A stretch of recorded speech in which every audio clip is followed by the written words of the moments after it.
Commissioner Dr. Sukhbir Singh Sandhu ji, Honorable Election Commissioner Dr. Vivek Joshi, Election Commission के senior officers,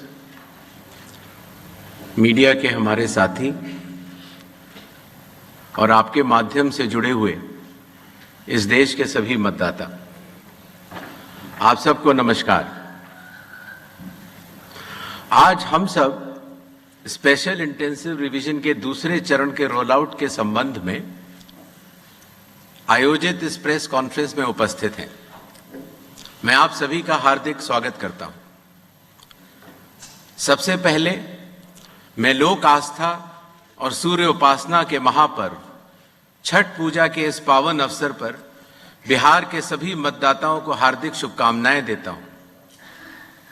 आज अस्ताचलगामी भगवान भास्कर को अर्घ्य देने के शुभ दिन पर मैं बिहार के 7.5 करोड़ मतदाताओं को विशेष रूप से नमन करता हूं, जिन्होंने निर्वाचन आयोग पर अटूट विश्वास जताया है और एसआईआर में पूर्ण भागीदारी निभाई और अब इस चुनाव में मतदान करने के लिए उत्साहित हैं। बिहार में एसआईआर के सफल संचालन के बाद आयोग ने देश के सभी 36 मुख्य निर्वाचन अधिकारियों के साथ 2 महत्वपूर्ण सम्मेलन आयोजित किए। इन बैठकों में एसआईआर से संबंधित अनुभवों, तकनीकी प्रगति और भविष्य की दिशा निर्देशों पर भी व्यापक चर्चा की गई। पिछले एसआईआर की मतदाता सूची से मैनुअल भी और तकनीकी तरीके से भी दोनों स्तरों पर मिलान का कार्य लगभग पूरा कर लिया गया है और इसके तैयारी के आधार पर अब चयनित राज्यों में एसआईआर का दूसरा चरण प्रारंभ किया जाएगा। याद रहे, एसआईआर का प्रमुख उद्देश्य है हर योग्य मतदाता को सूची में शामिल करना और अयोग्य को मतदाता सूची से हटाना। आइए अब पीपीटी के माध्यम से आपको विस्तार में एसआईआर के इस फेज 2 के बारे में बताते हैं। जैसा कि आप सबको पता है, एसआईआर का फेज 1 समाप्त हुआ और इस चरण की सबसे बड़ी खूबी यह रही कि बिहार के 7.5 करोड़ मतदाताओं ने बढ़ चढ़कर पार्टिसिपेट किया। 90,000 बीएलओस, सभी 12 राजनीतिक दलों के 1.6 लाख बूथ लेवल एजेंट्स, सब ने मिलकर मतदाता सूची को शुद्ध बनाने का कार्य किया और नतीजा आपके सामने है। 0 अपील्स, अर्थात बिहार की मतदाता सूची अधिकतम शुद्ध मानी जाएगी। अब फेज 2 12 राज्यों में या संघ शासित प्रदेशों में आरंभ होने वाला है। नेक्स्ट,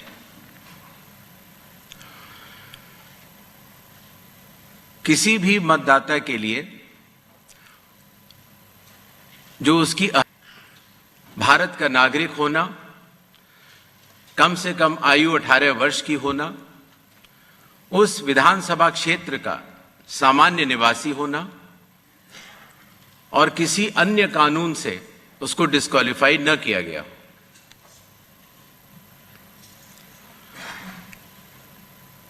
एसआईआर की आवश्यकता के बारे में काफी चर्चा हो चुकी है, लेकिन फिर भी चुनाव आयोग एक बार आपको बताना चाहेगा कि चुनावी कानून के तहत हर चुनाव से पहले इलेक्टोरल रोल का रिवीजन आवश्यक है और या जब भी चुनाव आयोग आवश्यकता अनुसार निर्धारित करे।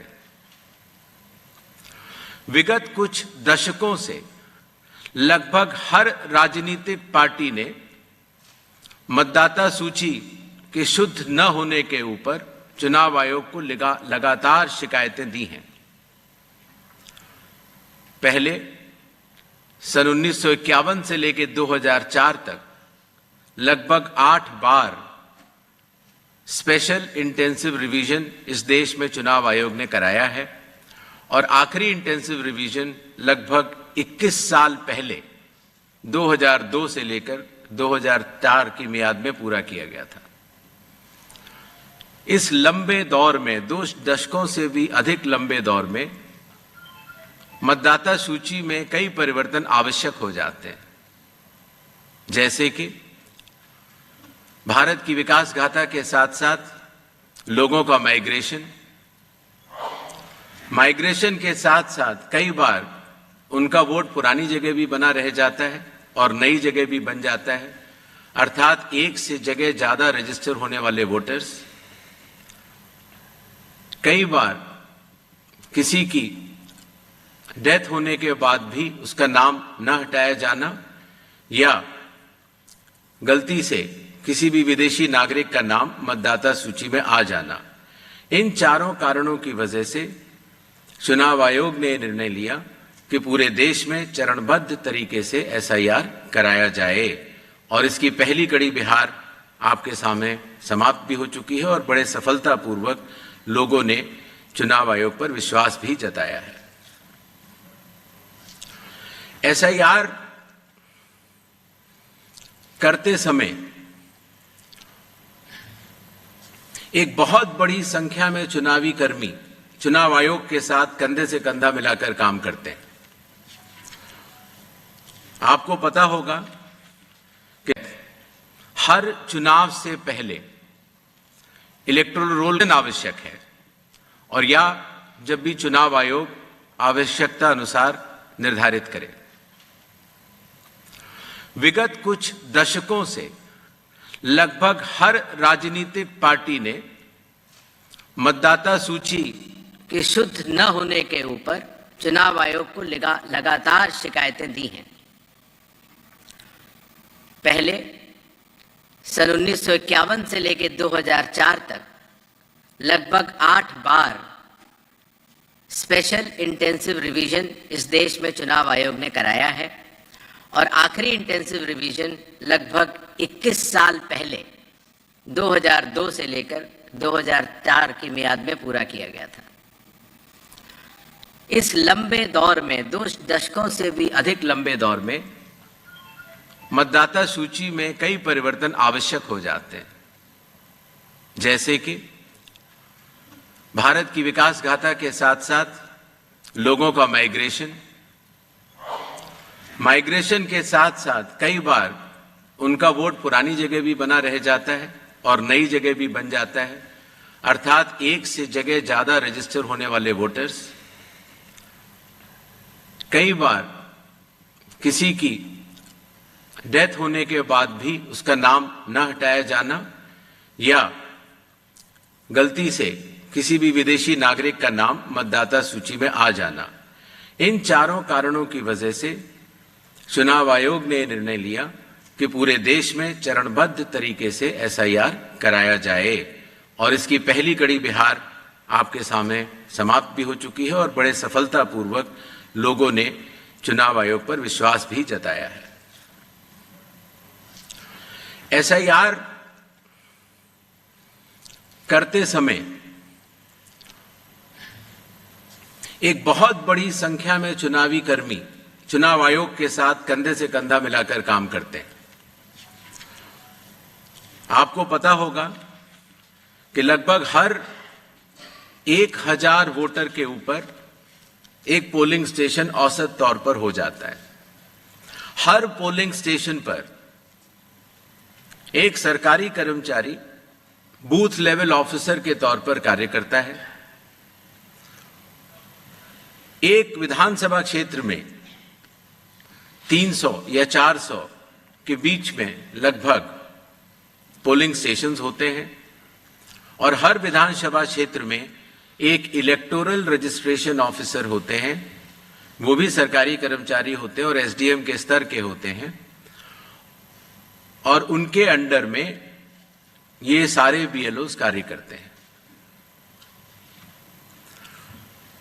इलेक्टोरल रजिस्ट्रेशन ऑफिसर को सहायता करने के लिए assistant electoral officer registration officers भी होते हैं, जो कि लगभग हर तहसील में एक या उससे अधिक होते हैं। ईआरओ एक सब डिविजनल मजिस्ट्रेट के लेवल का अधिकारी होता है, जिसकी कानूनी जिम्मेदारी होती है कि वो मतदाता सूची ड्राफ्ट तैयार करे, जनमानस से मिले हुए क्लेम्स एंड ऑब्जेक्शंस को रिसीव करे और उनके ऊपर एक निर्णय ले, और उसके बाद एक फाइनल मतदाता सूची प्रकाशित करे। ईआरओ के इस निर्णय के बाद, अर्थात फाइनल मतदाता सूची प्रकाशित करने के बाद, अगर किसी भी सिटीजन ऑफ इंडिया को, उस विधानसभा क्षेत्र में रहने वाले किसी भी मतदाता को अगर कोई भी अपील करनी हो तो वो उस जिले के जिला अधिकारी के पास कर सकता है, और अगर वह जिलाधिकारी के निर्णय से भी असंतुष्ट हो तो उस राज्य के चीफ इलेक्टोरल ऑफिसर के पास अपनी सेकंड अपील दायर कर सकता है। यह मैं इसलिए आपको बता रहा हूं कि बिहार में सभी राजनीतिक दलों के साथ मिलकर जब एसआईआर हुआ, उसके बाद जो जिला मजिस्ट्रेट्स के पास अपील आई 38 जिलों में, वह 0 थी। अर्थात ईआरओ और इलेक्टर्स ने मिलकर और बूथ लेवल एजेंट्स ने मिलकर बहुत ही अच्छा काम किया।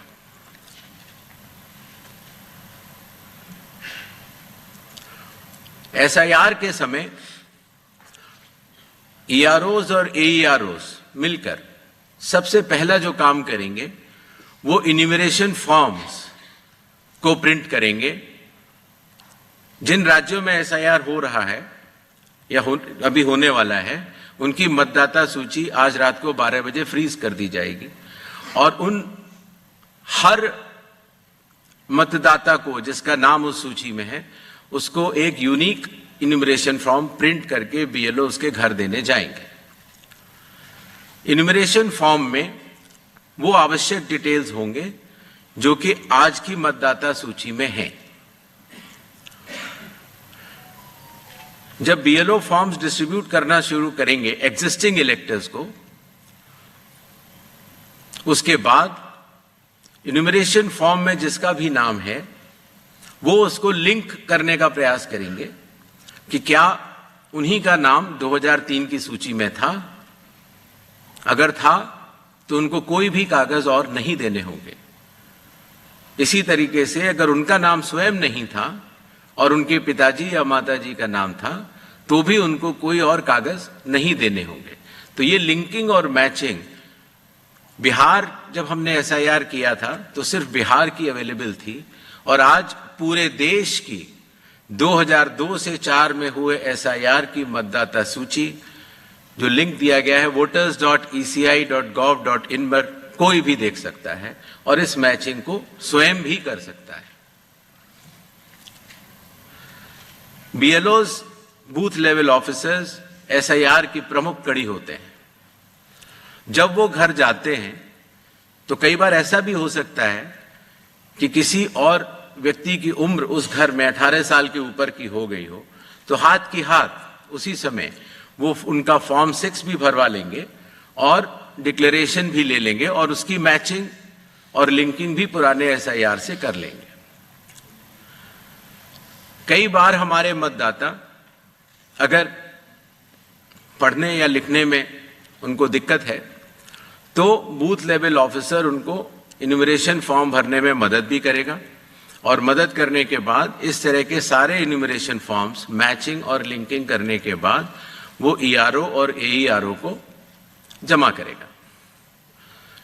कई बार एक बार जब बूथ लेवल ऑफिसर घर जाता है तो या तो कुछ मतदाता अवेलेबल नहीं होते या कहीं गए होते हैं, और या उनको मैचिंग या लिंकिंग करने में कोई समय लग रहा हो, तो ऐसे केस में बूथ लेवल ऑफिसर्स दूसरी बार भी जाएंगे और तीसरी बार भी जाएंगे।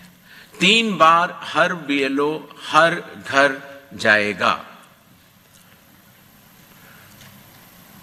जो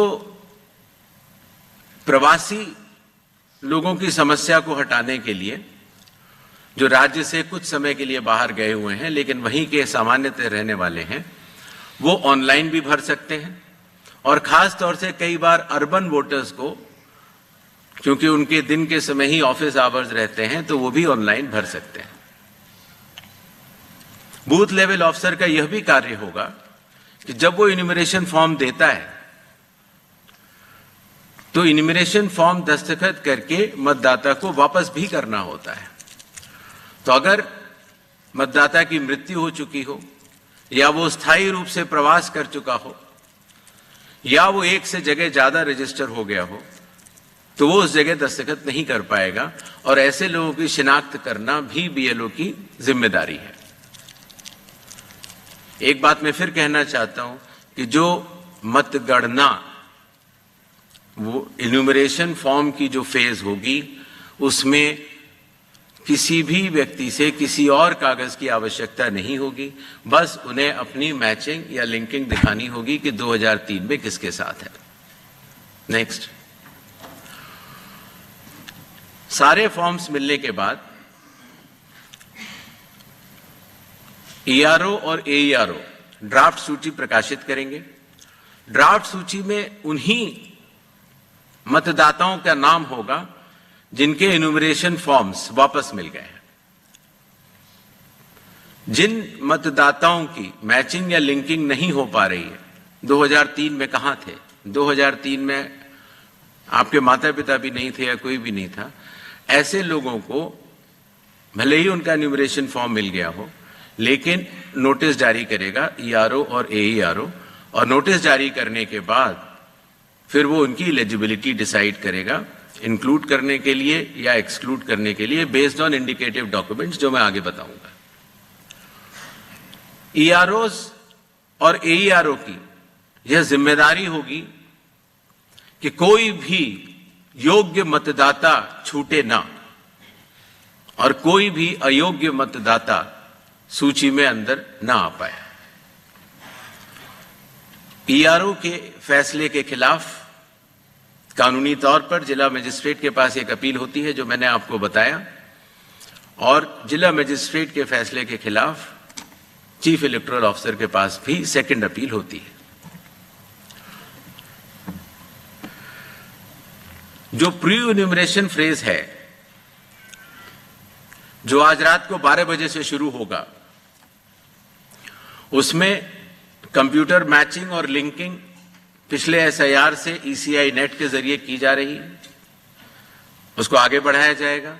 मैनुअल मैचिंग और लिंकिंग काफी हद तक बूथ लेवल ऑफिसर्स ने इन राज्यों में कर ली है, और ट्रेनिंग जो बीएलओज की है, ईआरओज की है और डीओज की है। हालांकि काफी ट्रेनिंग हम लोग यहाँ ट्रिपल आईडीएम में कर चुके हैं, बट एक बीएलओ, ईआरओ और डीओ की ट्रेनिंग कल से शुरू होगी। सभी राजनीतिक दलों से 6 नेशनल पार्टीज जो कि हर राज्य में मौजूद हैं, और हर राज्य की जो स्टेट पॉलिटिकल पार्टीज हैं, उन सभी से निवेदन है कि वो अपने बूथ लेवल एजेंट्स, अगर उन्होंने नामित नहीं किए हैं किसी भी बूथ पर, तो जरूर कर लें।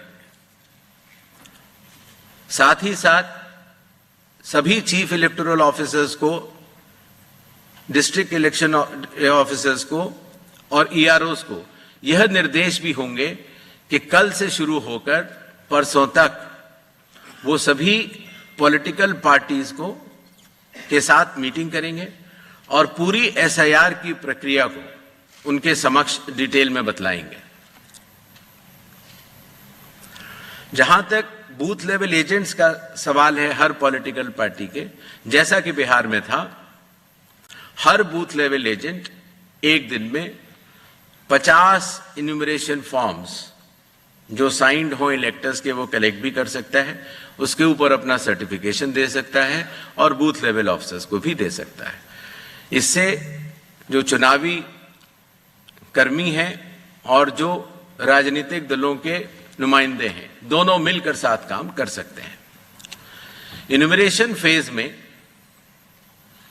इन्यूमरेशन फॉर्म की प्रिंटिंग, डिस्ट्रीब्यूशन, मैचिंग और लिंकिंग with 2002, 3 या 4 इलेक्टोरल रोल्स, और इन्यूमरेशन फॉर्म्स को वापस कलेक्ट करने का कार्य होगा।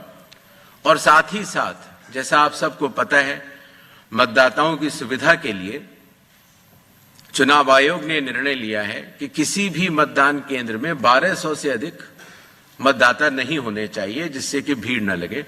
उसके हिसाब से रैशनलाइजेशन ऑफ पोलिंग स्टेशंस भी होगा। सारे इन्यूमरेशन फॉर्म्स जो वापस आने थे, उनके आने के बाद इलेक्टोरल रोल्स की ड्राफ्ट पब्लिश की जाएगी। ये सारी स्टेप्स वही हैं जो बिहार में हुई हैं। और उसी के साथ साथ, चूंकि इन्यूमरेशन फॉर्म लेते समय ये पता लग जाता है कि ये व्यक्ति एब्सेंट हैं या शिफ्टेड हैं या डेथ हैं या डेड हैं या उनके डुप्लीकेट वोट्स बने हुए हैं, उन सब की लिस्टें बिहार में भी वो सभी BLA से भी शेयर की गई थी। पंचायत या पब्लिक ऑफिसेज के नोटिस बोर्ड पर भी लगाई जाएंगी और CEO के वेबसाइट पर भी अवेलेबल होंगी, जिससे कि कोई भी व्यक्ति एपिक नंबर लगा के देख सकता है कि उसका, जैसे पिताजी का नाम अगर उसकी मृत्यु हो गई है तो वहीं पर है कि नहीं। ड्राफ्ट सूची पब्लिश होने के बाद जिन लोगों की मैचिंग या लिंकिंग 2003 या 2 या 4 से नहीं हो पाई है, उनको ERO नोटिस जारी करेंगे। नोटिस के बाद हियरिंग होगी और हियरिंग में जो भी इंडिकेटिव डॉक्यूमेंट्स हैं उनको चेकिंग किया जाएगा। और ERO ये भी उनसे पूछेगा कि 2003 में आप कहां थे या आपके माताजी पिताजी कहां थे, जिससे अगर लिंकिंग नहीं भी हो पाई है तो वो भी कर पाए। साथ ही साथ क्लेम्स एंड ऑब्जेक्शंस का पीरियड भी शुरू हो जाता है। तो किसी व्यक्ति का, योग्य व्यक्ति का अगर नाम छूट गया है तो अपना क्लेम वो जमा कर सकता है इंक्लूजन के लिए, फॉर्म 6 भर सकता है डिक्लेरेशन के साथ, या ऑब्जेक्शंस भी दे सकता है फॉर्म 7 में, या कई बार उसके नाम में अगर गलती हो या किसी और एंट्री में अगर गलती हो तो फॉर्मेट भी दे सकता है।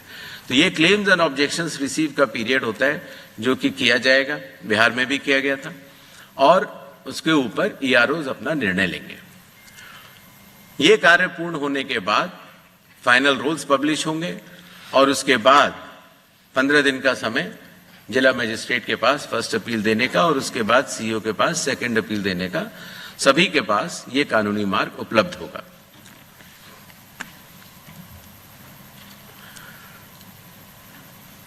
जैसा कि बिहार में चुनाव आयोग ने बहुत सफलतापूर्वक दर्शाया कि जो वल्नरेबल ग्रुप्स होते हैं, खास तौर से जो बुजुर्ग हैं या बीमार हैं या दिव्यांग हैं या कई बार हमारी बुजुर्ग महिलाएं हैं, तो इनको अगर किसी भी मैचिंग करनी है 2003 से या लिंकिंग करनी है, उन्हें कंप्यूटर नहीं आता, उनके पास मोबाइल नहीं है या उनको कोई सर्टिफिकेट बनवाना है, तो वॉलंटियर्स जो है वो या तो सरकारी कर्मचारी होते हैं या NCC या NSS के वॉलंटियर्स होते हैं। तो स्वयं उस व्यक्ति के लिए वो चले जाते हैं और वो कागज बनवा लेते हैं, जिससे कि हमारे मतदाताओं को कोई भी असुविधा नहीं हो।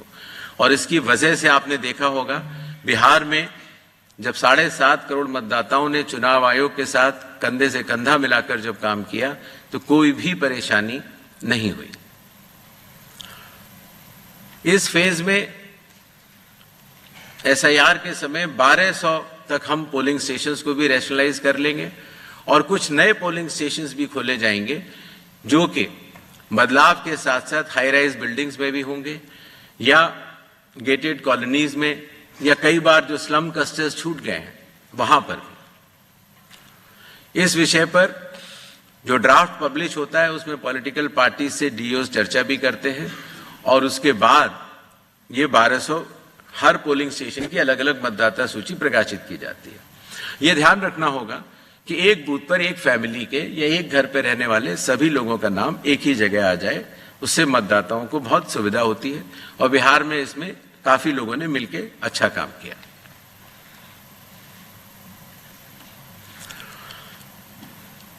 जो बिहार का SIR हम लोगों ने कराया, उससे चुनाव आयोग को यह भी समझ में आया कि इन्यूमरेशन फॉर्म में एक छोटा सा परिवर्तन करना आवश्यक है। अर्थात जहां रेड बॉक्स आप देख रहे हैं वहां डिटेल्स ऑफ प्रीवियस SIR है, अर्थात 2003 में अगर आप स्वयं थे तो उसके डिटेल्स भर दें, या 2003 में आपके पिताजी या चाचा या कोई भी उस जनरेशन के थे उनका भर दें, जिससे कि मिलान सरल हो जाए।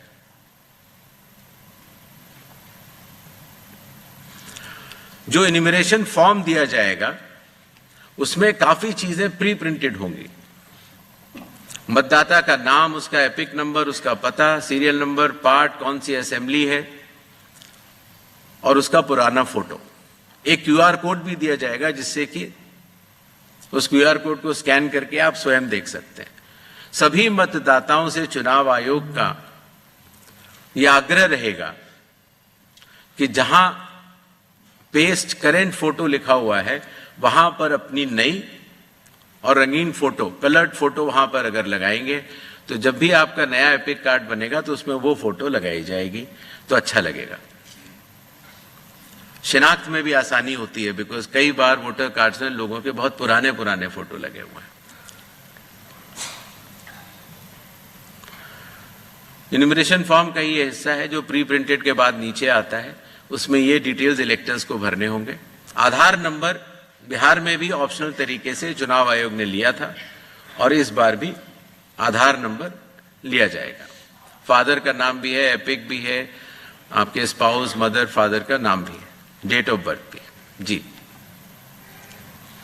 जो प्रीवियस SIR के जो 2 खाने मैंने आपको बताए थे उसमें स्वयं का अगर नाम है तो पहला जो बाईं तरफ वाला बॉक्स है जिसमें इलेक्टर का नाम, एपिक अगर उसका है उस समय तो, बिकॉज 2003 में कई लोगों के पास एपिक नंबर नहीं था। रिलेटिव का नाम, कई बार फादर का नाम होता है और रिलेशनशिप तो वहां पर फादर होगा। किस जिले में है, जैसे ही आप जिला लिख देंगे या स्टेट या AC लिख देंगे तो जो सारी जो मतदाता सूची पूरे देश की अवेलेबल है 2003 में, उससे सेलेक्ट करना और उससे मैचिंग करना बहुत आसान हो जाता है। इसी तरीके से अगर आपका नाम नहीं है 2002, 3 या 4 की मतदाता सूची में, तो आप अपने फादर, मदर या जो भी उस श्रेणी के जो रिलेटिव्स हैं उनके डिटेल भर सकते हैं, तो उससे भी ये मैचिंग सरल हो जाती है। क्लेम्स एंड ऑब्जेक्शंस के पीरियड में फॉर्म 7 और फॉर्म 8 की आवश्यकता पड़ती है और फॉर्म 6 तो खैर चूंकि इन्यूमरेशन फेज में ही इस बार हम कलेक्ट कर ले रहे हैं। बिहार में हम लोगों ने उसको बाद में किया था, लेकिन इस बार हम शुरू से ही कर ले रहे हैं।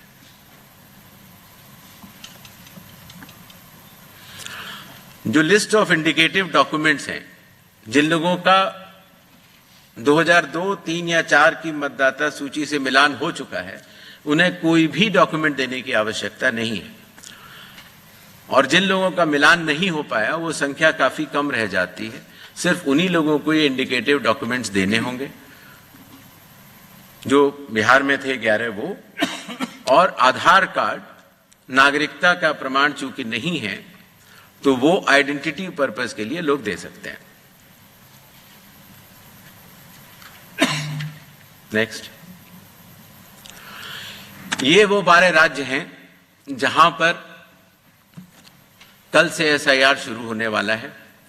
Andaman and Nicobar island union territory, state Chhattisgarh, Goa, Gujarat, Kerala, union territory Lakshadweep, Madhya Pradesh, Puducherry union territory, Rajasthan, Tamil Nadu, Uttar Pradesh, West Bengal, इन 12 राज्यों में कुल मतदाता 51 करोड़ के लगभग हैं।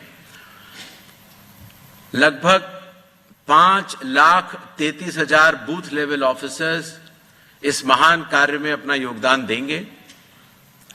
लगभग 7,64,000 बूथ लेवल एजेंट्स जो पार्टीज द्वारा नामित हैं वो इसमें अपना योगदान देंगे और लगभग 10,500 EROs और लगभग 321 कलेक्टर्स, ये पूरी चुनावी कर्मियों की जो टीम है वो इस SIR की फेज 2 में कार्य करेगी और इसको सफल बनाएगी। Schedule,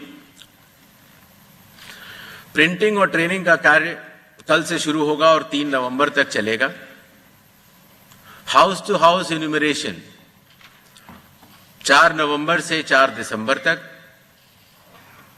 publication of draft electoral rolls 9 दिसंबर 2025। क्लेम्स एंड ऑब्जेक्शंस का पीरियड 9 दिसंबर 2025 से लेकर 8 जनवरी 2026। जिन लोगों को नोटिस जाएंगे उनकी हियरिंग और वेरिफिकेशन का समय 9 दिसंबर से 31 जनवरी तक होगा और फाइनल इलेक्टोरल रोल्स 7 फरवरी 2026 को प्रकाशित किए जाएंगे।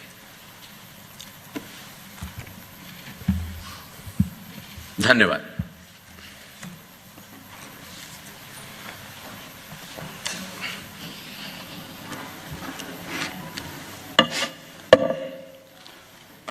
Now we'll start with the question and answer session.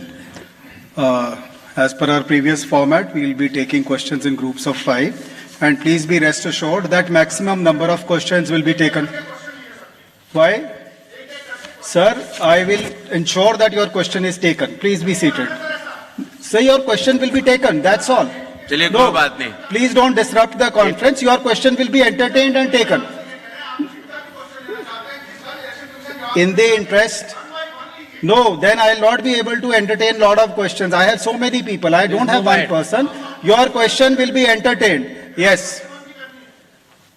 दीजिए उधर. Excuse me. ऊपर दीजिए, वो ब्लू शर्ट में दीजिए. सर नमस्कार, नीरज हूँ न्यूज़ 18 इंडिया से। हमारा सवाल ये है आपसे कि आपने जो 12 राज्यों के नाम दिए हैं और केंद्र शासित प्रदेश के, आगामी जो 5 राज्यों के चुनाव है, क्योंकि अगले साल मध्य में वहाँ चुनाव होने, उसमें असम भी है। असम में आपने SIR कराने का फैसला नहीं किया है दूसरे चरण में, तो इसकी वजह क्या है, कारण क्या है, और यहाँ कब कराएंगे? Sir, I'm Shriparna from the Hindu newspaper.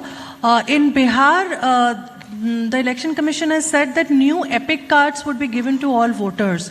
What is the progress on that, and will the same be done for all these 12 states and rest of the states undergoing SIR as well?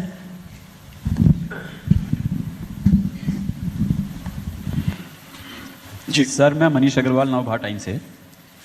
Sir, एक सवाल ये है कि अगर मेरा vote Delhi में है और मेरे माता पिता का वोट 2003 या 4 में यूपी या किसी अदर स्टेट में रहा, तो मैं उसका मिलान कैसे करूंगा? मतलब मेरे को तो ये प्रॉब्लम होगी कि मैं वहाँ से कैसे लूँ या कैसा करना होगा। सेकंड इज, इसमें भी सर आधार की आपने बात की कि आधार दे सकते हो, लेकिन जब आधार के साथ हमें डेट ऑफ बर्थ और बर्थ सर्टिफिकेट देना है तो फिर आधार का मतलब क्या है सर? Thank you. मैं महेश केजरीवाल बोल रहा हूँ लोकसभा से। सर, मेरा सवाल ये है कि जो सेकेंड पेज में वेस्ट बंगाल में जो आपका माइक प्लीज, होना है, थोड़ा इसको पास कीजिए. माइक। सर, सेकेंड पेज में जो SIR होना है विशेष करके वेस्ट बंगाल में, तो उसमें मुख्यमंत्री ने दूसरा mic.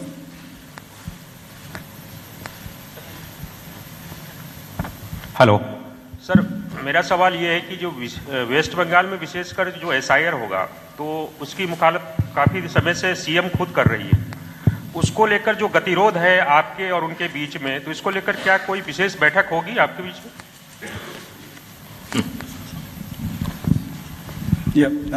Sir, this is Damini from the Indian Express. Yes, sir. Sir, 2 questions. One is, what were the lessons that were learned from the Bihar SIR process? And secondly, sir, in the case of the June 24th order for Bihar, there was instruction to EROs to refer cases of suspected foreign nationals to the competent authority. How many such cases have been referred in Bihar, and will these instructions apply to the rest of the states and UTs as well?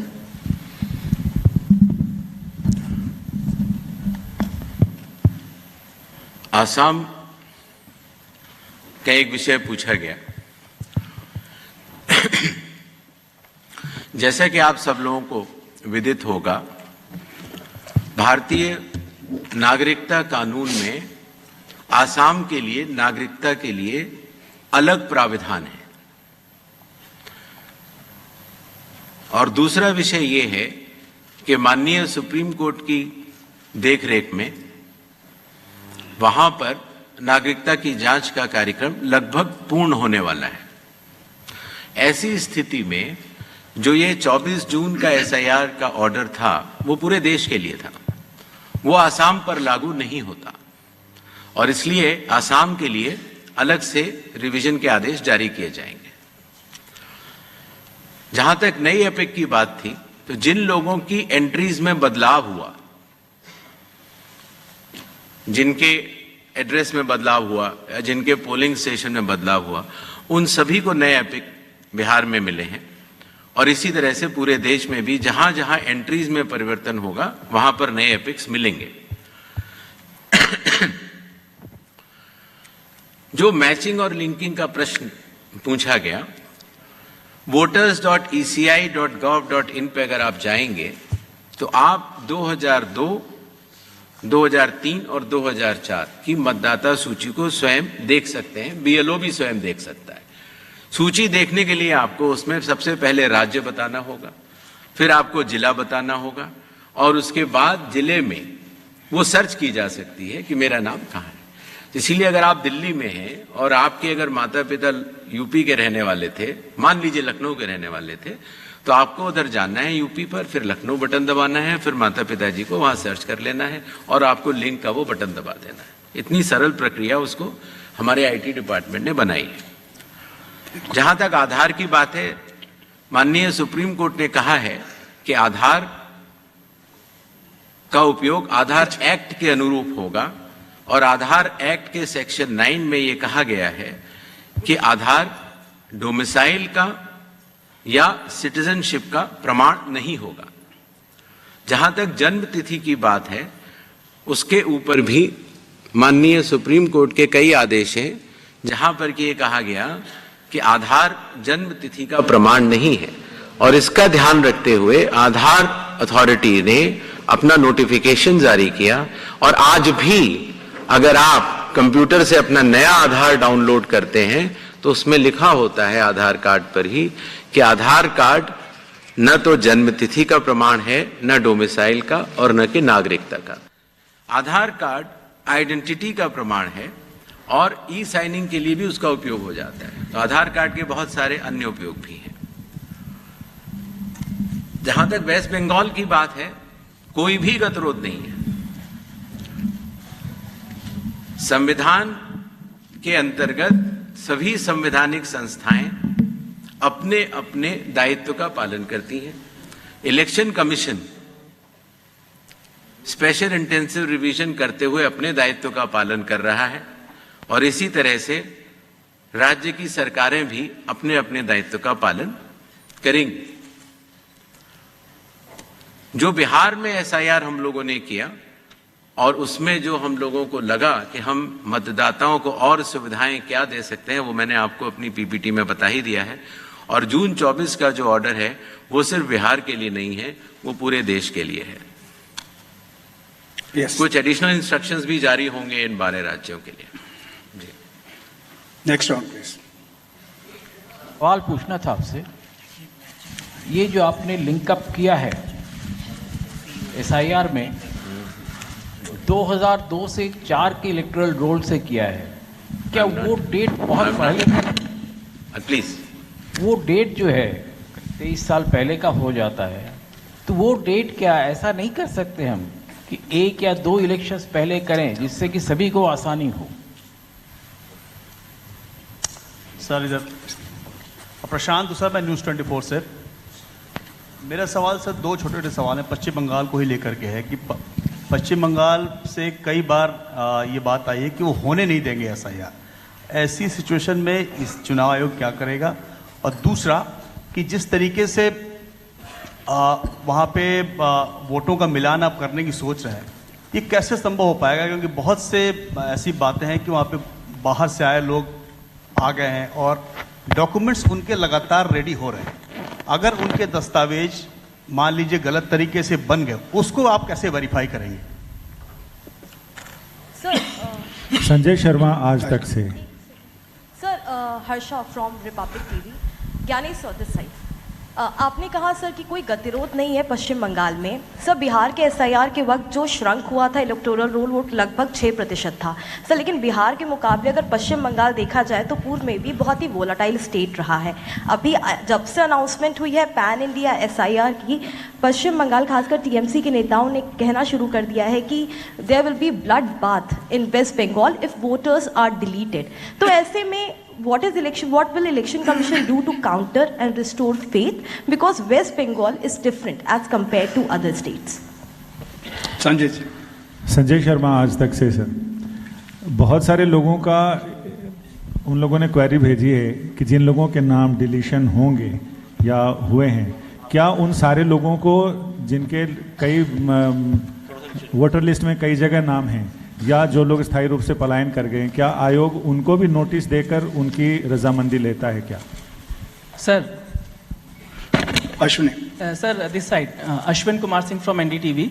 Sir supreme court में भी ये याचिकाकर्ताओं ने एक सवाल किया था कि डी डुप्लीकेशन सॉफ्टवेयर का क्या उपयोग किया गया था बिहार में जो नाम 2 जगह रजिस्टर्ड थे, और क्या वो एप्लीकेशन अब अभी जो एसआईआर का सेकेंड फेज शुरू हो रहा है उसमें भी उपयोग किया जाएगा? सर मेरा सवाल है, मैं पीयूष पांडे हूँ, TV9 भारतवर्ष से। सर आपने 4 कारण इसमें बताए हैं कि रिक्रूटमेंट माइग्रेशन है, उसमें जो चौथा कारण है wrongful inclusion of any foreigner, तो क्या इसकी भी कोई सूची तैयार की जाएगी चुनाव आयोग द्वारा कि कितने ऐसे लोग पाए गए जिनका रॉन्गफुल इंक्लूजन था? जो एसआईआर की जो आपने डेट की बात की,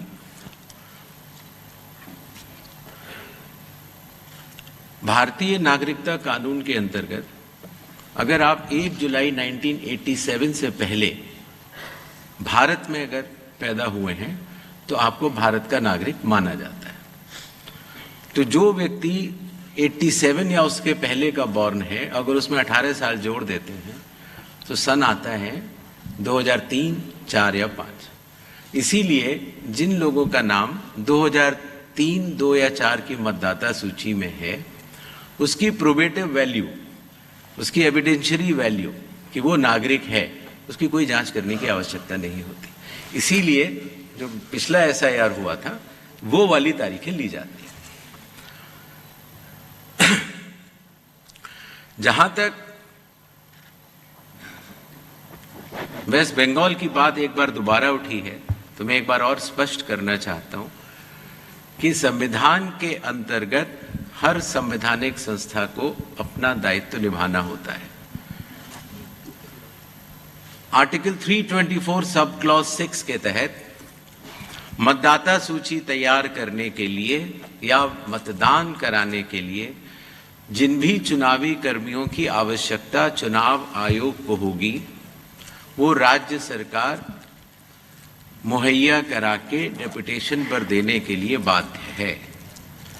इसी तरीके से कानून व्यवस्था की जो आपने बात की, वो राज्य सरकार की संवैधानिक जिम्मेदारी है और मुझे इसमें कोई भी संकोच नहीं है कि हर राज्य सरकारें चुनाव आयोग की तरह ही अपनी पूरी संवैधानिक दायित्व का निर्वहन करेंगी और करती रही। जहां तक डी डुप्लीकेशन की बात की, जब एक बार इन्यूमरेशन फॉर्म एक व्यक्ति ने साइन कर दिया और उसका नाम ड्राफ्ट सूची में आ गया, डुप्लीकेशन तभी हो सकता है जब एक व्यक्ति ने 2 बार इन्यूमरेशन फॉर्म साइन किया हो। आपके माध्यम से मैं देश के सभी मतदाताओं को यह बतलाना भी चाहता हूं कि हो सकता है कि आपका किसी पुराने जगह वोट अगर बना रह गया हो तो आपके पास घूमते फिरते वो इन्यूमरेशन फॉर्म भी आएगा, लेकिन आपको सिर्फ और सिर्फ एक इन्यूमरेशन फॉर्म पर ही दस्तखत करके जमा कराना है। इस स्थिति में कोई डी डुप्लीकेशन सॉफ्टवेयर चलाने की आवश्यकता नहीं होती और चूंकि हर व्यक्ति सिर्फ एक इन्यूमरेशन फॉर्म दे रहा है तो उस समस्या का निदान हो जाता है। वैसे भी कानूनी तौर से अगर एक से ज्यादा जगह अगर किसी भी व्यक्ति का मतदाता सूची में नाम है तो वो कानूनी अपराध माना जाता है। इसीलिए चूंकि पहले के विगत वर्षों में चूंकि माइग्रेशन इतना ज़्यादा हुआ तो शायद इतना ध्यान नहीं दिया हो लोगों ने, लेकिन अब SIR के बाद मेरा निवेदन रहेगा सभी मतदाताओं से कि वो ऐसा करेंगे, और बिहार में सभी ने इसका स्वागत भी किया और बड़े अच्छे तरीके से हुआ।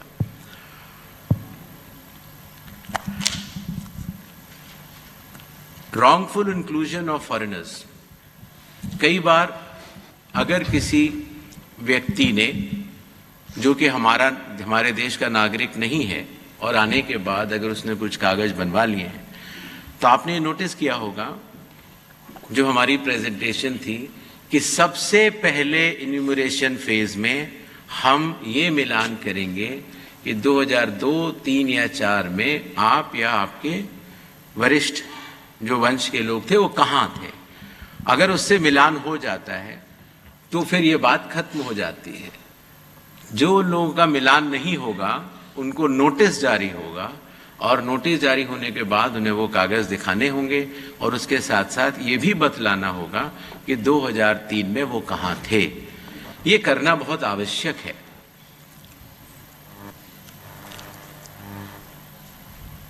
I think I have... Sir, Banna from Matham, Delhi, from here, sir. Please, sir.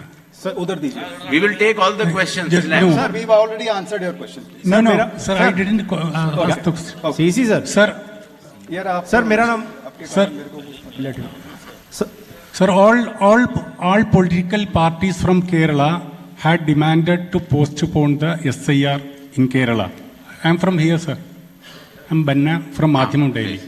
All political parties demanded postponement of SIR in Kerala, and Kerala Chief Electoral Officer, he also demanded the postponement. I think he recommended. But you decided to conduct the SIR in this first phase. Sir, Gaurav Shrivastava, Times Now Bharat से। Sir, सवाल यह है कि चूंकि 12 राज्य हैं और 12 राज्य की परिस्थितियां अलग हैं, क्या स्थानीय तौर पर जो इंडिकेटिव डॉक्यूमेंट्स हैं उनकी कुछ अलग सूची भी रखी गई है राज्यवार क्या, जिससे मतदाताओं को सहूलियत हो, जिनको नए तौर पर जुड़ना हो, जिनका नाम पुरानी मतदाता सूची में ना हो, तो क्या उनके लिए अलग तमिलनाडु के हिसाब से या बाकी राज्यों पुडुचेरी के हिसाब से जो अलग अलग सरकारी आई कार्ड जो है वो इशू किए जाते हैं, उनके आधार पर भी क्या वो अपना नाम जो है वो मतदाता सूची में जुड़वा सकते हैं? सर, मैं INS से अखिलेश हूँ। पहली बार जब आपने सर इधर जी सर, मैं INS से अखिलेश हूँ। पहली बार जब आपने बिहार में शुरू किया तो काफ़ी राजनीतिक विरोध झेलना पड़ा चुनाव आयोग को। राजनीतिक दल सड़कों पे आए, तमाम आरोप लगाया। आप कह रहे हैं कि अपील 0 थी। इसका मतलब कि क्या राजनीतिक दलों ने गुमराह किया था? और आगे चूंकि आप 12 राज्यों में करा रहे हैं, ऐसी परिस्थितियां ना आए, इसके लिए क्या आयोग कोई गाइडलाइन जारी करेगा? Yes. Sir, Vincent from the Telegraph newspaper. Yes, sir. Few questions. One, during the enumeration phase, would electors be allowed to submit their documents if they have them? Two, children whose parents aren't known, orphans and so on, what are the provisions for them to fill up that column where they have asked for the parents thing? And three, finally, in Kerala, there are local body polls which are expected to happen soon. So will you all have staff to do the SIR work? Will there be both level officers who will be available for doing the SIR work? Okay. Good answer. Give it, Vrinda. तो आपने Please.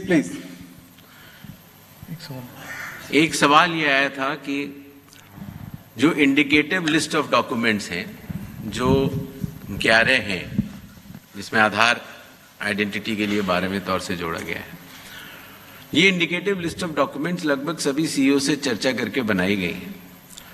But फिर भी जब hearing हो और उस समय ये सिद्ध करना हो किसी को अपनी जांच में कि मैं नागरिक हूं, तो वो कोई और अगर डॉक्यूमेंट देगा तो उसके ऊपर ईआरओ विचार जरूर करेंगे, लेकिन indicative list of document bye and large यही रहेगी। आपको बताना चाहता हूं कि पिछले 2 महीनों से इन सभी 12 राज्यों के चीफ इलेक्टोरल ऑफिसर्स ने और आईटी डिपार्टमेंट ईसीआई नेट के साथ मिलकर जो बैकएंड पर इतनी सारी मैचिंग कर ली है कि अब ये जो एसआईआर जो इन 12 राज्यों में होगा तो काफी सुगम तरीके से होगा।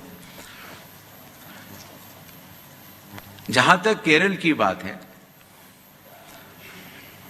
जैसा कि मैंने पहले कहा था, संविधान के अंतर्गत निर्मित सभी संवैधानिक संस्थाओं को अपने दायित्व का निर्वहन करना होता है। चुनाव आयोग अपने दायित्व का निर्वहन कर रहा है और मैं मानता हूं कि संविधान सभी संवैधानिक संस्थाओं के लिए सर्वोपरि होता है।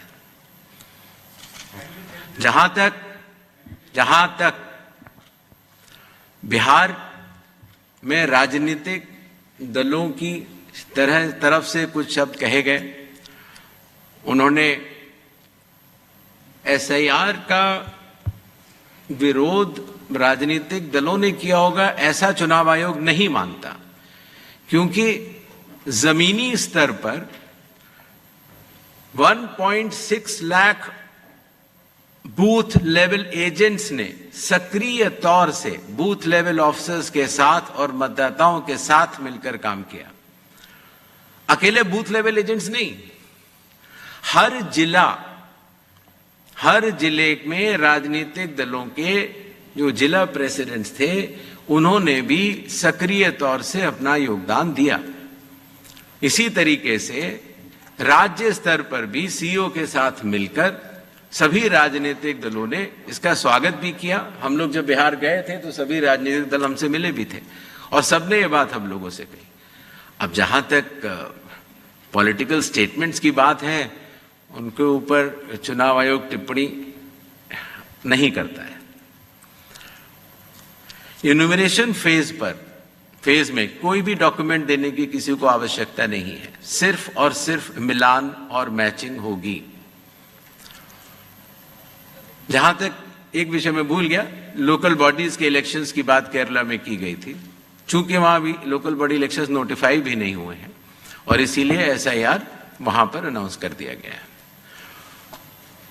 और जहां तक स्टाफ की बात है, तो ये बात स्पष्ट होनी चाहिए कि चुनाव आयोग को मतदाता सूची या मतदान कराने के लिए जितने भी स्टाफ की जरूरत होती है, वो राज्य सरकारें संविधान के अनुच्छेद 326 सब क्लॉज 6 के अंतर्गत देने के लिए बाध्य होती हैं और संविधान का सम्मान सभी संवैधानिक संस्थाएं करती भी हैं। जहां तक उन बच्चों की बात है जिनके पेरेंट्स नहीं हैं, तो उन बच्चों के पास ये इंडिकेटिव डॉक्यूमेंट्स तो होंगे ही, तो इंडिकेटिव डॉक्यूमेंट्स होंगे। और दूसरी बात, ऐसे बच्चे जिनके माँ बाप भी नहीं हैं, तो कहीं तो उनके माँ बाप होंगे और जहां उनके माँ बाप होंगे उनसे उनकी मैचिंग और फिक्सिंग, जो मैचिंग और जो लिंकिंग की जाएगी जो मतदाता सूची से, वो बीएलओ भी कर लेगा और उसमें काफी कुछ काम पहले भी हो चुका है। नेक्स्ट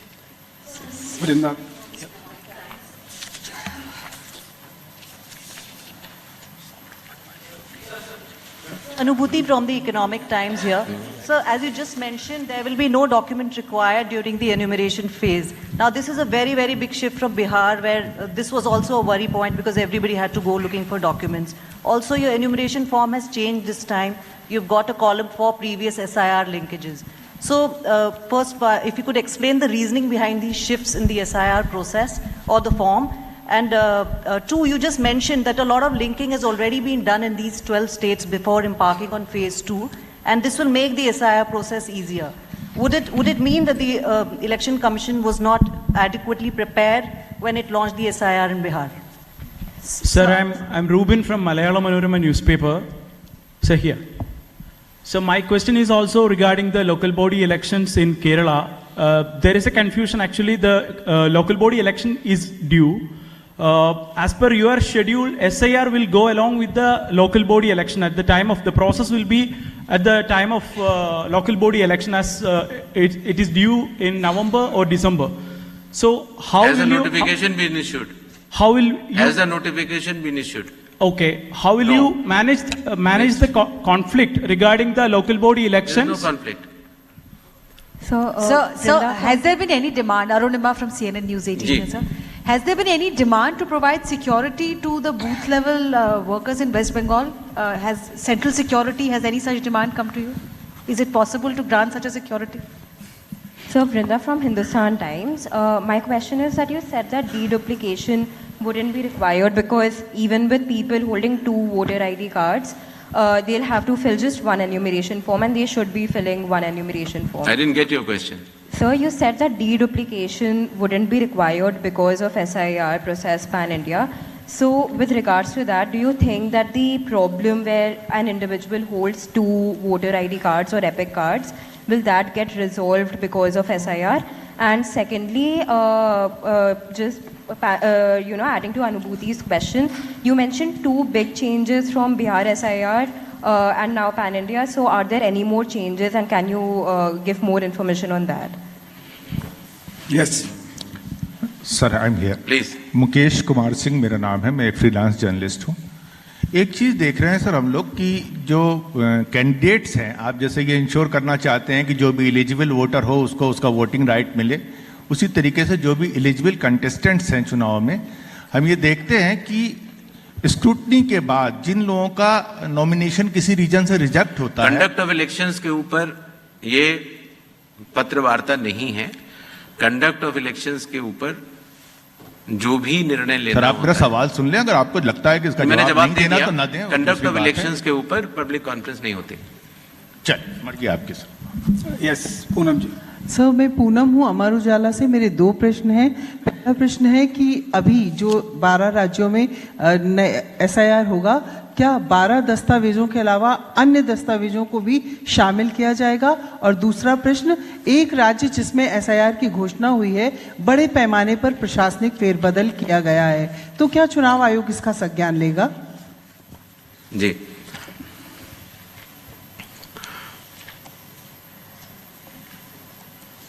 जो BLOs की सिक्योरिटी से संबंधित एक विषय उठाया गया,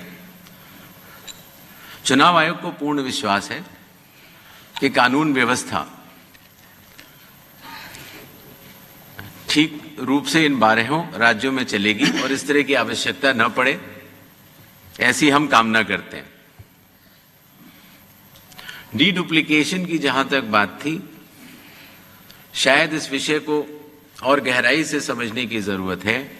एक व्यक्ति का एक इन्यूमरेशन फॉर्म प्रिंट होता है और वो व्यक्ति अगर उस इन्यूमरेशन फॉर्म पर दस्तखत करता है, उसको BLO वेरीफाई करता है, तो उसका नाम ड्राफ्ट लिस्ट में आ जाता है। अगर उस व्यक्ति के एक से ज्यादा जगह नाम है तो उतने इन्यूमरेशन फॉर्म अलग अलग जगह प्रिंट होंगे, जितने भी नाम है सबके प्रिंट होंगे।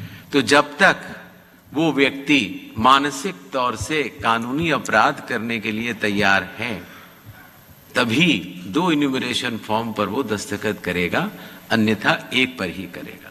बाकी ये टेक्निकल और श्रोडिंगर इक्वेशन और मैथमेटिकल डीडुप्लीकेशन जो चीजें होती हैं, वो तब की जाती हैं जब फील्ड टू पर हाउस टू हाउस सर्वे नहीं किया जा रहा हो। ये physical field to field, person to person एक सर्वे है जो कि अगर आंकड़ों में आप देखेंगे तो वो एक बहुत बड़ा सर्वे है। जहां तक ये 11 दस्तावेजों की बात, ये सारे 11 दस्तावेज सभी चीफ इलेक्टोरल ऑफिसर से डिस्कस करके ही बनाए गए हैं। और अगर हियरिंग के समय कोई ऐसा दस्तावेज अगर कोई व्यक्ति देता है जिससे कि ये प्रमाणित हो जाता है कि वो भारत का नागरिक है, तो स्वाभाविक तौर से उस दस्तावेज को ERO नजरअंदाज नहीं करेंगे। प्रशासनिक फेरबदल SIR अनाउंस करने से पहले हर राज्य सरकार का अधिकार है और वो प्रशासनिक फेरबदल कर सकती है।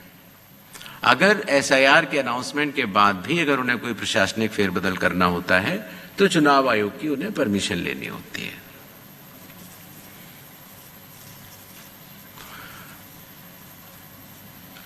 जब हमने बिहार का एसआईआर कराया था, जब चुनाव आयोग ने उस पर 24 जून को अपने आदेश जारी किए और उसके बाद इन्यूमरेशन फेज रही और क्लेम्स एंड ऑब्जेक्शंस की फेज रही, तो उसके क्रियान्वयन में ये पाया गया कि शुरुआती दौर में दस्तावेज लेने की आवश्यकता नहीं है, क्योंकि अधिकांश जो मतदाता होते हैं वो कहीं ना कहीं लिंक्ड होते हैं या वहीं के रहने वाले होते हैं, तो उनको दस्तावेज देने की आवश्यकता ही नहीं है।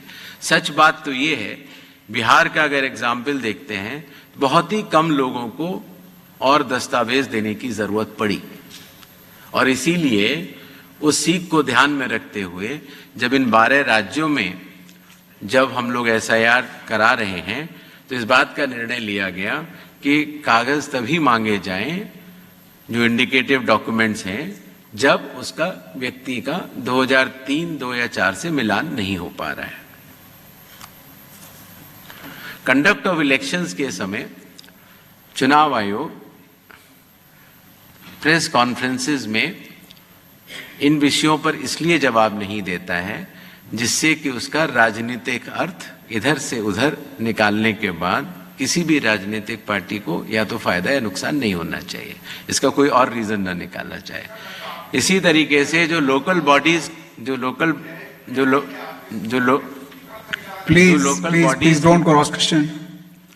जो लोकल बॉडीज के इलेक्शंस की बात है, उसको एक बार मैं फिर बता देना चाहता हूं कि लोकल बॉडीज के इलेक्शंस अभी तक केरल में नोटिफाई नहीं हुए हैं, और इसीलिए चूंकि एसआईआर अब आ चुका है, तो एसआईआर के लिए जितने भी चुनावी कर्मियों की आवश्यकता है संवैधानिक तौर पर, वो अभी भी फील्ड पर हैं, और मेरे ख्याल से उसमें कोई दिक्कत नहीं होनी चाहिए, क्योंकि वहाँ के सीईओ ने भी काफ़ी कुछ बैक एंड पर टेक्नोलॉजी से मैचिंग और लिंक का मिलान कर लिया है।